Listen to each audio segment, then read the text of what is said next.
Welcome to the Tech Egg. Don't get scrambled. Enjoy the video. You begin by powering down and removing the battery to avoid shorts. Once done, plug nothing in. Put on an anti-static strap and lay the laptop on a soft, stable surface. Use the manual or model lookup to identify undercase and keyboard screws. There are often 3/8 small Phillips screws and a few tabs. Start removing visible screws. Keep them organized in labeled piles. Then gently open the bezel or detach clips at the top edge using a flat pry tool to expose the keyboard. Once the bezel is off, lift the keyboard's top edge slowly. Feel for a ribbon cable connection near the hinge area.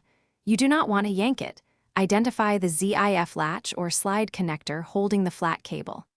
Use a fingernail or small tool to flip the latch up or slide it open, then gently pull the ribbon out. If screws still hold the keyboard, remove them now. Keep track of orientation, and any foam pads or brackets you remove so reassembly will be straightforward.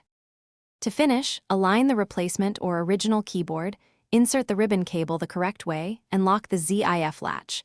Once connected, temporarily reinsert the battery or power adapter and boot to test keys before screwing everything down. If some keys fail, power off and reseat the cable, clean connectors with compressed air, and inspect the flex cable for tears. Make sure you use the correct part number for your model. When tests pass, secure screws, snap the bezel back, and complete final tightening. Thanks for watching. Consider subscribing if I helped unscramble your problems.